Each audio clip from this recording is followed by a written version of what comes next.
Good morning, students. Class 12, Chemistry, English Medium, Chapter 9. We are going to start today. Yesterday, we had one video with Alingam diagram. Chapter 6 अपना चल रहा था और उस Chapter 6 को complete करते हुए कल हमने Alingam diagram and related questions yesterday we discussed. ठीक है, अगर वीडियो तुमने नहीं देखी है तो वो वीडियो एक बार देख लेना Alingam diagram.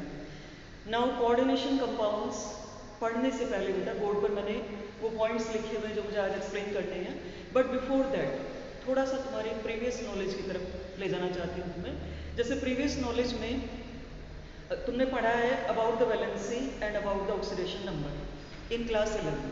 ठीक है, रेडॉक्स रिएक्शन का एक पूरा चैप्टर था और हमने उसमें काफ़ी सारे कंपाउंड्स में पर्टिकुलर एलिमेंट के ऑक्सीडेशन नंबर निकालने की प्रैक्टिस की थी।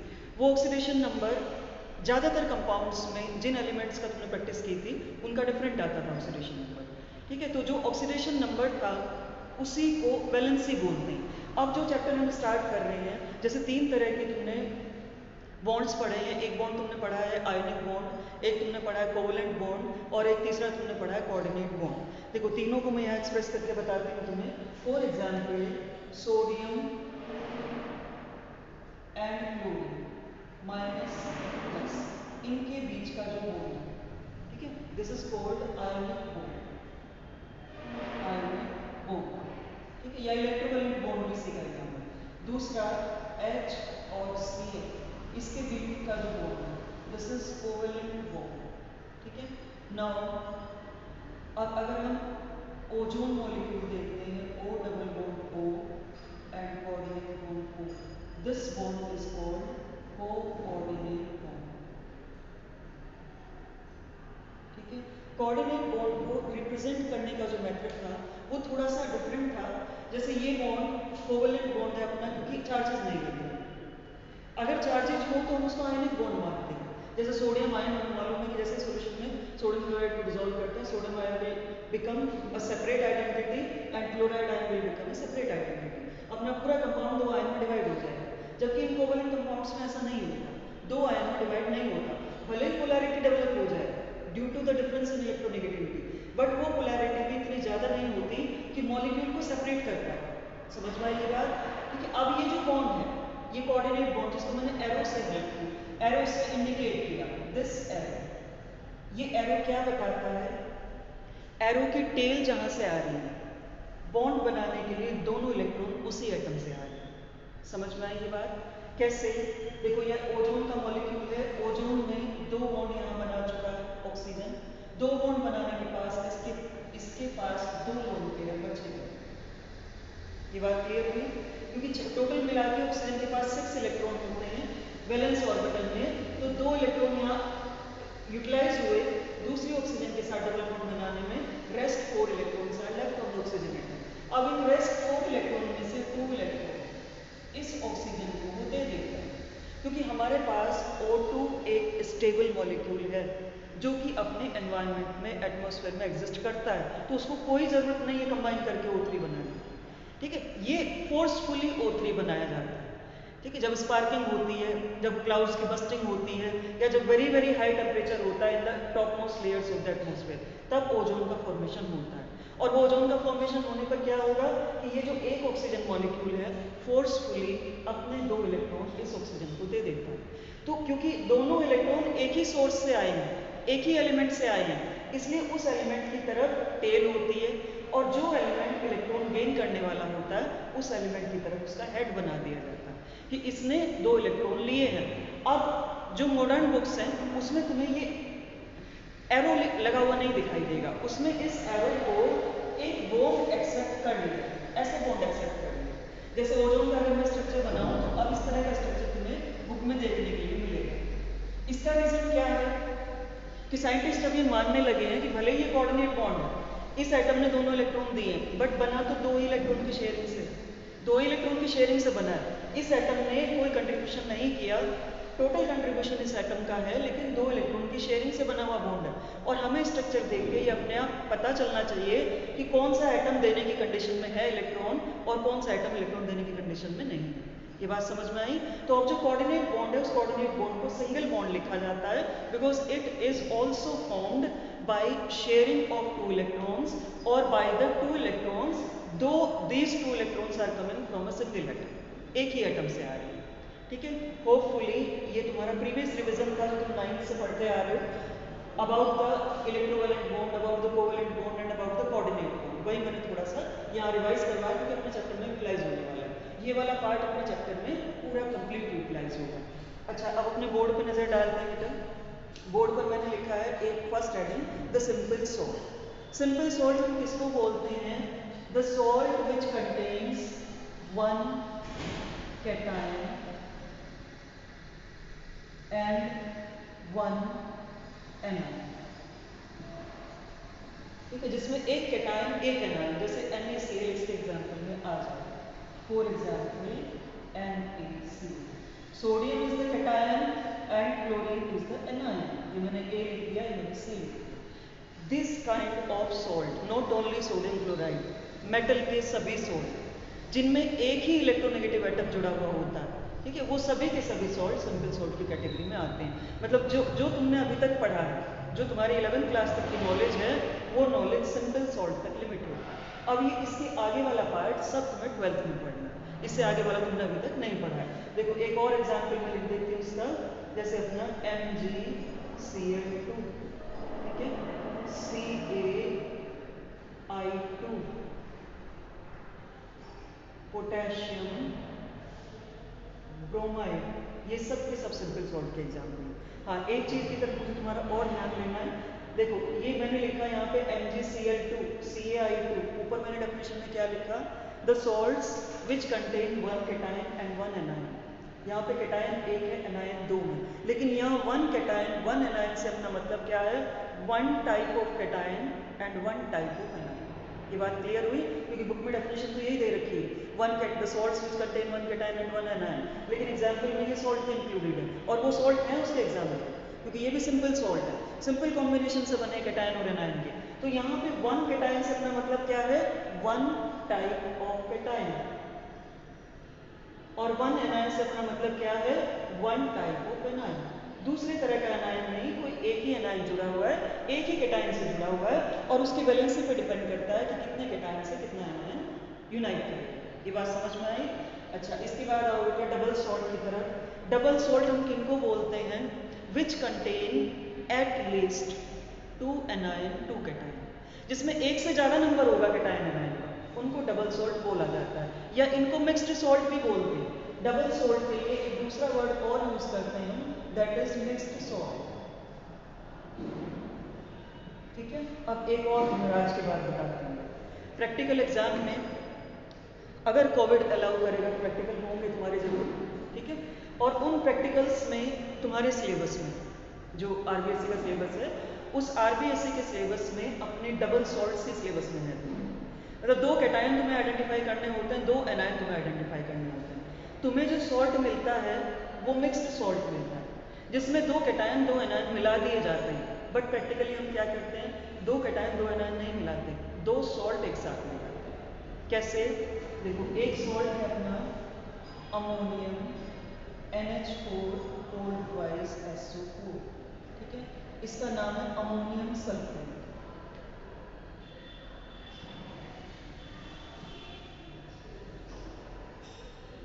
एक और सॉल्ट में लिख रही हूँ यहाँ पर FeSO4, इसका नाम है फेरस सल्फेट।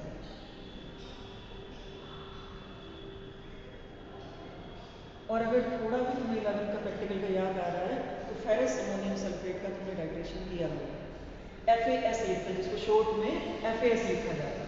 देखो इन दोनों सॉल्ट्स को मिलाएंगे, इन दोनों सॉल्ट्स के मिलने से हमारे पास क्या आएगा?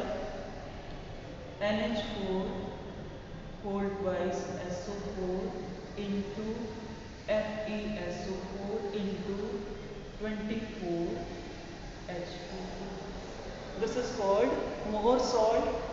इसका जो नाम है मोहर सॉल्ट और FAS, शॉर्ट में यही लिखा, अपनी लैब की बोतल पे यही लिखा हुआ है FAS, फेरस अमोनियम सल्फेट।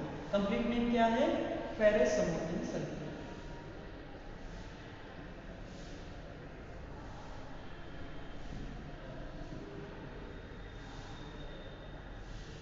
तो ये बात समझ में आई बेटा। दो सॉल्ट को हमने एक साथ मिक्स किया, वही मैंने तुम्हें बताया। देखो टोटल हमारे पास 2 कैटायंस हो गए, ammonium is a cation, iron is a cation, और एक हमारे पास एनायन है सल्फर, दोनों के साथ वही होगा। लेकिन सॉल्ट हमने 2 मिक्स किए हैं, इसलिए डबल सॉल्ट बोल दिया। ये बात समझ में आई। अच्छा, अब इसके बाद चलते हैं बेटा, डबल सॉल्ट के बाद कॉम्प्लेक्स सॉल्ट की तरफ चलते हैं, जो एग्जैक्टली अपना कोऑर्डिनेशन कंपाउंड, ठीक है। कॉम्प्लेक्स सॉल्ट्स में क्या आएगा, कोऑर्डिनेशन वैलेंसी से जुड़े हुए सॉल्ट। ये एग्जाम्पल में तुम्हें 1-2 बता चुकी हूँ। देखो कॉम्प्लेक्स सॉल्ट में के एग्जाम्पल है तुम्हें AgNH3 HCl, इसका फॉर्मूला मैं पहले लिख चुकी हूँ, ठीक है। और देखो K4FeCN6, इसका फॉर्मूला भी तुम पहले पढ़ चुके हो, पोटेशियम फेरोसाइनाइड। जब हम आयरन का टेस्ट करते हैं, 11th में भी तुमने टेस्ट किए हैं, 3rd ग्रुप तक मैंने कराया था तुम्हें टेस्ट बेसिक रेडिकल में। आयरन के टेस्ट के लिए, कॉपर के टेस्ट के लिए पोटेशियम फेरोसाइनाइड एक सॉल्ट की तरह से यूज किया जाता है। ये बात समझ में आई। These salts are called complex salt. इन सॉल्ट में क्या क्या है, अब देखो इनके अंदर की बात देखो कि इनमें है क्या क्या। एक तो AgCl अपना सॉल्ट था ओरिजिनल, AgCl के साथ अमोनियम मॉलिक्यूल को सिल्वर की d ऑर्बिटल में ट्रैप कर लिया। कैसे, ये जो कॉम्प्लेक्स सॉल्ट्स हैं, इसमें मैं एक सेंटेंस में इसकी डेफिनेशन लिखती हूँ और उसके बाद कुछ बताने की जरूरत नहीं पड़ती। Salts of D and F block metals, ये कोई सीधे सीधे सॉल्ट बनाती हैं। इनके जितने भी सॉल्ट्स होते हैं कॉम्प्लेक्स सॉल्ट, इनके कैरेक्टरिस्टिक में आता है। जब हम D and F block elements के कैरेक्टरिस्टिक पढ़ते हैं, तुमने 11th में पढ़े चैप्टर 3 में, और अभी 12th क्लास में पूरा चैप्टर है D and F block elements का, तो उनके कैरेक्टरिस्टिक में ये कैरेक्टरिस्टिक आता है इनका ही, that they form complex salts, they exist in the form of coloured complex salts, rather coloured भी होते हैं, इनमें कलर रिप्रेजेंट होता है। तो AgNH3 and K4FeCN6 and many more, बहुत सारे। अभी जब ऑक्सीडेशन नंबर निकालना बताऊंगी तो उसमें बहुत सारे एग्जाम्पल देके तुम्हें बताऊंगी, अभी मैंने केवल 2 एग्जाम्पल लिखे। तो these salts are called complex salts. Why? Because they are formed by the coordination valency of the metal due to the presence of d orbital. Due to the presence of d orbital, iron d block element, silver d block element, ठीक है। NH3 उसके d orbital में, empty d orbital में अपने 2 loan, अपना एक lone pair देके unite हो चुका है, जुड़ चुका है। ये बात समझ में आई। चलो अभी आगे जब इनको पूरा इलेबोरेट करेंगे सॉल्ट के स्ट्रक्चर को, तब तुम्हें और अच्छे से क्लियर हो जाएगा। अब उसके बाद बेटा मैंने 2 टर्म और बोर्ड पर लिखी हुई हैं, that is primary valency and the secondary valency. What is the primary valency? देखो primary valency is oxidation number. NaCl primary valency sodium की +1, ठीक है, और क्लोरीन की -1। बात समझ में आई। यहाँ पे देखो सिल्वर AgNH3 अब इसका ऑपरेशन करते हैं और इसके ऑपरेशन में प्राइमरी सेकेंडरी दोनों वैलेंसी निकालेंगे। कैसे निकालेंगे? Ag और Cl, सिल्वर और क्लोराइड, एक हमारा नेगेटिव आयन है, एक हमारा पॉजिटिव आयन है। सिल्वर का मैं एक्सपेक्ट नहीं करती तुमसे, क्योंकि डी ब्लॉक एलिमेंट मैंने तुम्हें नहीं पढ़ाया, तो मैं सिल्वर का तुमसे एक्सपेक्ट नहीं करती कि तुम ऑक्सीडेशन नंबर बताओ, बट क्लोरीन का एक्सपेक्ट करती हूँ, मैंने ऊपर लिखा हुआ भी -1 इज द ऑक्सीडेशन नंबर, ठीक है। ये -1 इसका ऑक्सीडेशन नंबर है, ठीक है। NH3 एक न्यूट्रल मॉलिक्यूल है, और मैंने पिछले साल ही तुम्हें बताया था कि अगर कोई न्यूट्रल मॉलिक्यूल लगा हुआ होता है तो ऑक्सीडेशन नंबर 0 कंसिडर किया जाता है, ठीक है। तो यहाँ पे क्या हो गया अपना 0 × 2, मतलब ये तो 0 हो गया। अब इस -1 को बैलेंस कौन करेगा? Silver +1, the oxidation number is +1। ये बात समझ में आई। And this oxidation number of metal is called its primary valency, ठीक है। Primary valency is oxidation number of the metal in complex salts या in coordination compounds.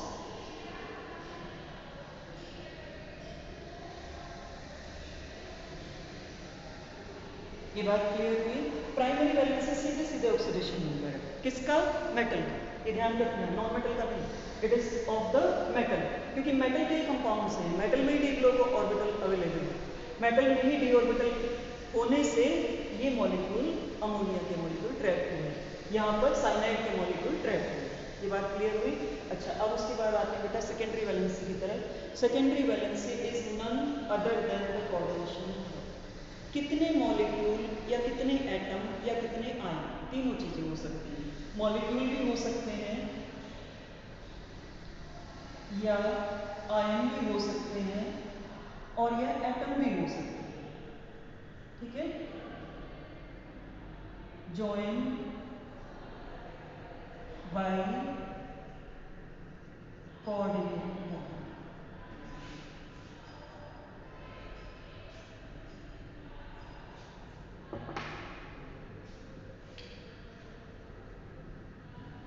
Coordinate bond, ठीक है। कोऑर्डिनेट बॉन्ड से जुड़े हुए जितने मॉलिक्यूल हैं या आयन हैं या एटम हैं, वो उस मेटल की, ये भी मेटल की, उस मेटल की सेकेंडरी वैलेंसी उसको कहते हैं या उसका कोऑर्डिनेशन नंबर कहते हैं। अब देखो अपने दो एग्जाम्पल बोर्ड पे लिखे हुए हैं।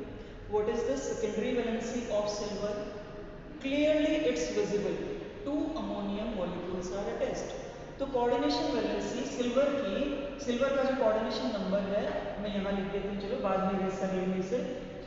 Coordination number of silver is equal to 2। देखो अब इसमें देखो आयरन का कोऑर्डिनेशन नंबर क्या है? 6 लगे हुए हैं इसके साथ। Coordination number of iron is equal to 6 और ये फिक्स होगा। किसी भी मेटल का जो ऑक्सीडेशन नंबर है वो एक फिक्स क्वांटिटी होती है कि वो मेटल उतने ही कोऑर्डिनेट बॉन्ड बना सकती है। जैसे आयरन 6 कोऑर्डिनेट बॉन्ड बना सकता है, सिल्वर 2 कोऑर्डिनेट बॉन्ड बना सकता है। और बाकी मेटल्स के बारे में भी डिस्कस करेंगे, क्योंकि जब ऑक्सीडेशन नंबर कैलकुलेट करेंगे मेटल का, प्राइमरी वैलेंसी निकालेंगे इस मॉलिक्यूल की हेल्प से, तो तब हमें सबका कैलकुलेट करना पड़ेगा। और ये कोऑर्डिनेशन नंबर तुम्हें याद भी होना चाहिए, क्योंकि कितनी बार ऐसा होता है कि सॉल्व नहीं देते एग्जाम में और एक नंबर में केवल कोऑर्डिनेशन नंबर पूछ लेते हैं। What is the coordination number of iron? What is the coordination number of silver? What is the coordination number of gold? Example नहीं दिया हुआ है। एग्जाम्पल तो देखते ही तुम्हें पता चल जाएगा कि छोटे ब्रैकेट के अंदर कितने एटम लगे हुए हैं, उससे तुम फाइंड आउट कर लोगे। लेकिन अगर एग्जाम्पल नहीं दिया हुआ है तो अपने आप तुम्हें कुछ कॉमन मेटल्स आएंगे यहाँ पर, जैसे आयरन आएगा, कोबाल्ट आएगा, निकल आएगा, सिल्वर आएगा, गोल्ड आएगा, प्लेटिनम आएगा। ये कॉमन मेटल्स हैं जिनके कंपाउंड्स आएंगे तुम्हारे चैप्टर में, बस उन्हीं का कोऑर्डिनेशन नंबर याद रखना। ठीक है, वैसे मैं एक साथ पूरी टेबल में बता भी दूंगी, बट उन्हीं का याद रखना coordination number. Now come to the most important part, जिसको मैंने सबसे नीचे लिखा है, that is ligand and the coordination and. ठीक है, अभी मैं थोड़ा सा ये वाला पार्ट इरेज करती हूँ।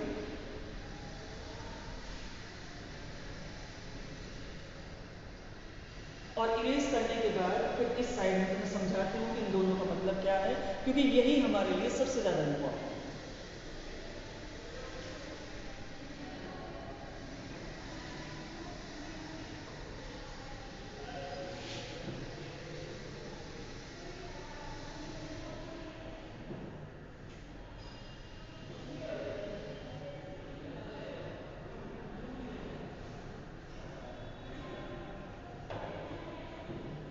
देखो बेटा, वापस से एक एग्जाम्पल में लिखती हूँ बोर्ड पर।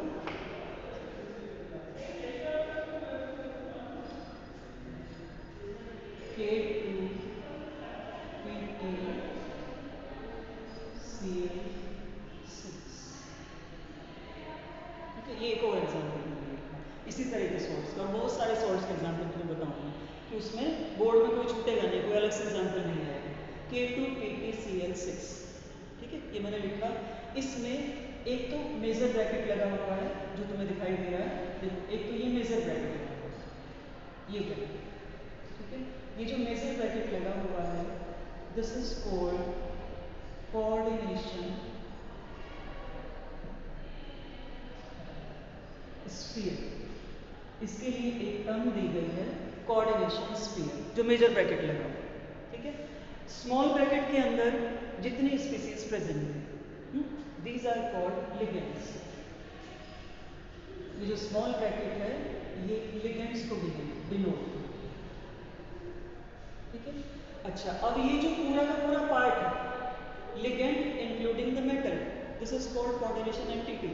केवल ब्रैकेट को कोऑर्डिनेशन स्फीयर बोलते हैं, और उसके अंदर जो स्पीसीज प्रेजेंट है including the bracket, this is called coordination identity या कोऑर्डिनेशन एंटिटी। कोऑर्डिनेशन ये बात समझ में आई? पहले ये तीनों टर्म क्लियर होना जरूरी है, क्योंकि एक एक नंबर में ये डेफिनेशन पे पूछ ली जाती है एग्जाम में। ठीक है, ये तीनों चीज़ें तुम्हें क्लियर हुई। अब लिगेंड पे अपना फोकस है।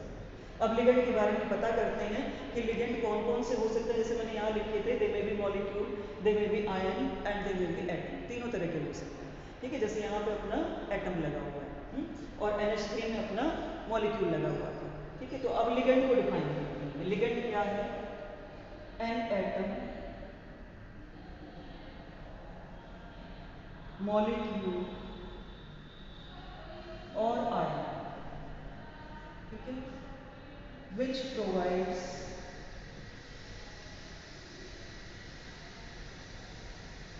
two electrons to the central metal atom, जो कि जनरली D या F ब्लॉक का होता है, उसको हम यहाँ पर सेंट्रल मेटल एटम मानते हैं। देखो ऊपर वाले एग्जाम्पल में इसलिए मैंने 2 मेटल वाला एग्जाम्पल लिया, क्योंकि कई बार बच्चे क्या करते हैं कि जो पहले मेटल लिखी हुई है, they are well familiar about from the potassium, potassium को बहुत पहले से पढ़ते आ रहे हैं, तो पोटेशियम लिखेंगे सेंट्रल मेटल एटम। पोटेशियम नहीं है, पूरे मॉलिक्यूल में कहीं पे भी तुम्हें D और F का एलिमेंट दिखाई दे रहा है, वही सेंट्रल मेटल एटम माना जाता है। तो platinum is the central metal atom, central metal atom, not potassium, potassium नहीं है। ये बात समझ में आई? तो मैंने डेफिनेशन में क्या लिखा? An atom molecule or ion which provides 2 electron to the central metal atom, जो 2 इलेक्ट्रॉन प्रोवाइड करने की टेंडेंसी रखता है, कैपेबिलिटी रखता है 2 इलेक्ट्रॉन प्रोवाइड करने की, क्योंकि मेटल अपना खर्चा नहीं करेगी कॉम्प्लेक्स कंपाउंड बनाने में। मेटल जो आने वाला है, जिसको बॉन्ड बनाने की जरूरत है, उसी से दोनों इलेक्ट्रॉन लेगी और दोनों इलेक्ट्रॉन लेकर फिर कोऑर्डिनेट बॉन्ड बनाएगी। ये बात समझ में आई बेटा? अच्छा, अब इस आयन को अगर हम आयोनाइज करते हैं, तो आयोनाइज करने पर ये 2 पार्ट में डिवाइड हो जाएगा। अब मैं आपको बताती हूँ कि अपना प्राइमरी वैलेंसी और सेकेंडरी वैलेंसी का यहाँ से क्या मतलब। देखो ये जो टोटल 6 यहाँ लगे हुए ब्रैकेट के अंदर, ये जो मैंने ब्रैकेट लगाया small bracket, these are called ligands and number of ligands is directly equal to the secondary valency. ठीक है, ligands directly equal to coordination number.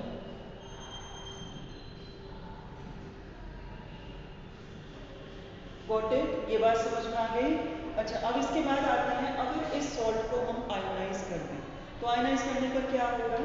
Potassium ion separate हो जाएंगे, तैयार ही बैठे रहते हैं, इलेक्ट्रोपॉजिटिव मेटल है, ठीक है, तैयार बैठे रहते हैं घुलने के लिए। तो मालूम है कि पोटेशियम के, सोडियम के अपने ग्रुप 1, ग्रुप 2 और ग्रुप 13 अगर उनको डिजोल्व किया जाए तो बहुत जल्दी, very fast they get dissolve. तो अगर इसको डिजोल्व कर दिया हमने वाटर के अंदर, तो डिजोल्व होकर क्या होगा? 2 पोटेशियम आयन बाहर आ जाएंगे। ठीक है, हमने 2 यूनिट पॉजिटिव चार्ज लिया है उससे, तो उसके ऊपर 2 यूनिट नेगेटिव चार्ज हमें देना पड़ेगा। मतलब 2 पोटेशियम ने इलेक्ट्रॉन दिए हैं, वो इलेक्ट्रॉन उसके ऊपर एक्सप्रेस करने पड़ेंगे। तो साथ में क्या बना अपना? PtCl6 और -2, ये आएंगे। ठीक है, अच्छा, अब जितने चार्ज का आयन बना है, जितने चार्ज का आयन बन रहा है यहाँ पर, वो चार्ज क्या इंडिकेट कर रहा है?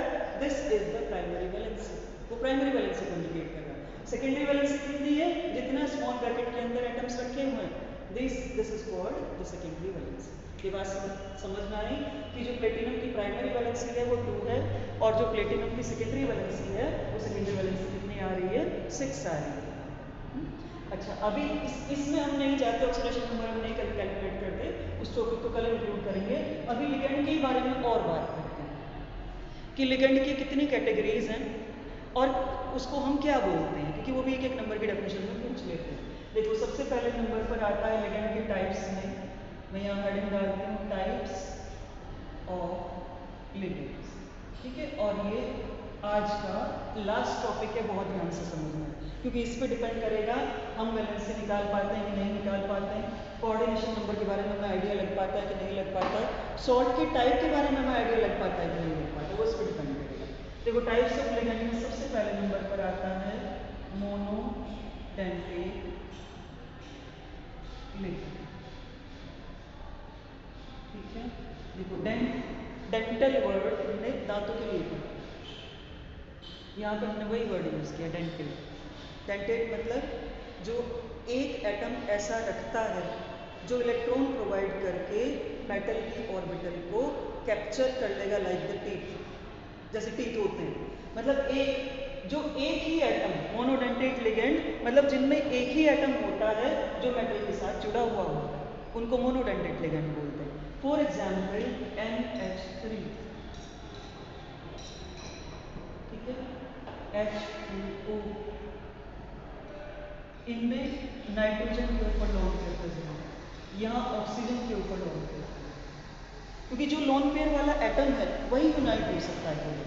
तो वो लिगेंड्स जिनमें केवल एक एटम ऐसा है स्पेसिफिकली कि जो मेटल को इलेक्ट्रॉन दे सकता है, मेटल के साथ कोऑर्डिनेट बॉन्ड बना सकता है, उसको मोनोडेंटेट लिगेंड बोला जाता है।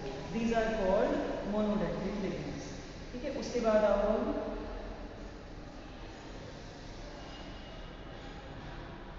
डाइडेंटेट ligand.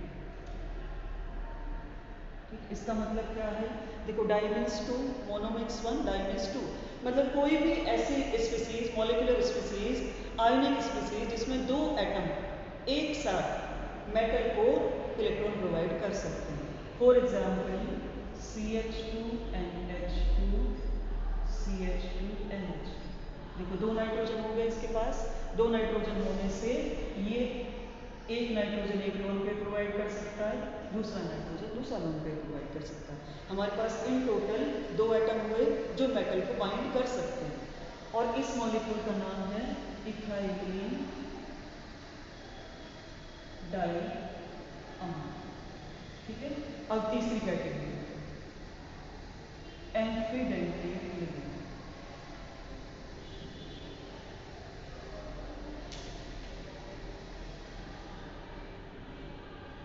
Amphi means amphibian frog, पढ़ा हुआ है तुमने पहले। एम्फीबियन मतलब जो दो हैबिटेट में सर्वाइव करता है। ठीक है, वाटर के अंदर भी रह सकता है और लैंड की सरफेस के ऊपर भी रह सकता है, दो हैबिटेट फॉलो करता है।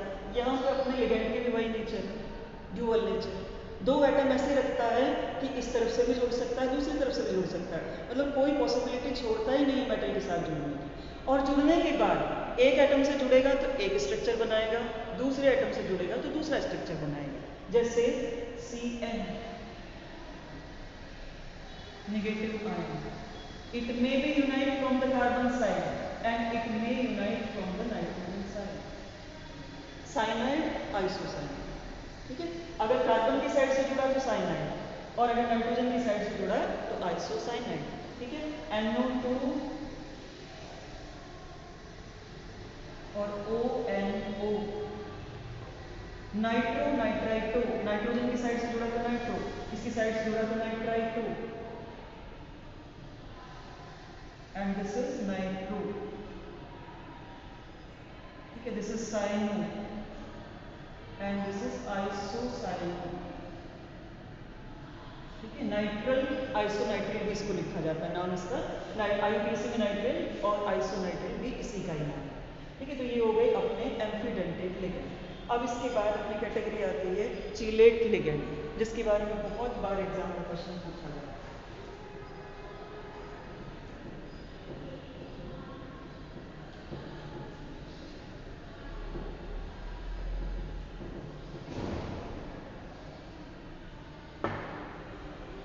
नंबर 4 में यहाँ लिखते हैं, दिस इज चीलेट लिगेंड।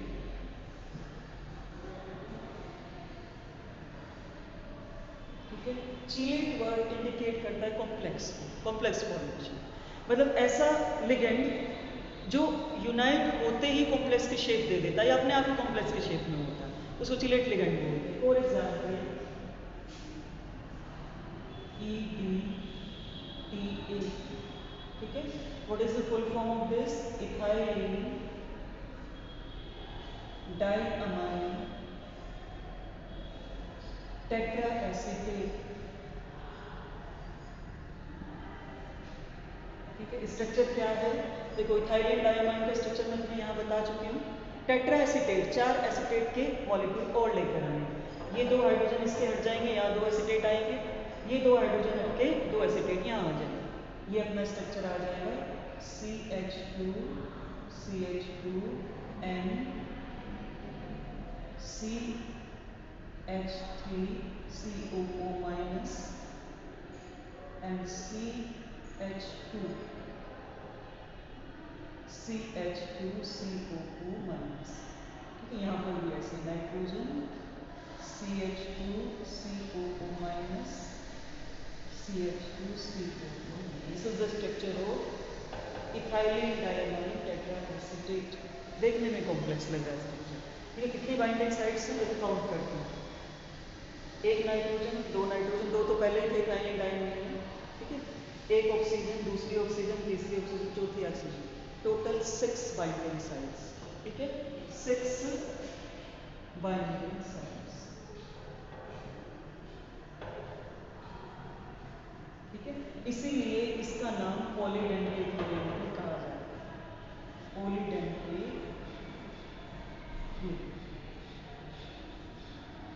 ठीक है, क्योंकि डाई तक हमने पढ़ लिया था। डाई के बाद अगर नंबर ज़्यादा बढ़ रहा है तो सीधे हम पॉलीडेंटेट पे आ जाते हैं, जिसका एग्जाम्पल अपने पास इथाइलिन डायमाइन टेट्राएसिटेट। तो ये अपने लिगेंड्स के बारे में डिस्कशन था बेटा। आज मैंने तुम्हें coordination identity, coordination entity, secondary valency, primary valency, ligands और टाइप्स ऑफ लिगेंड्स के बारे में बताया। थोड़ा सा स्ट्रक्चर का भी आइडिया दिया अपने कॉम्प्लेक्स कंपाउंड्स का या कोऑर्डिनेशन कंपाउंड का। और कल हम मेनली ऑक्सीडेशन नंबर कैलकुलेट करेंगे, प्राइमरी वैलेंसी कैलकुलेट करेंगे, सेंट्रल मेटल एटम, मेनली वो काम करेंगे। और उसके बाद फिर हम नेक्स्ट टॉपिक की तरफ प्रोसीड कर जाएंगे अगर टाइम बचता है। ठीक है, so thank you very much.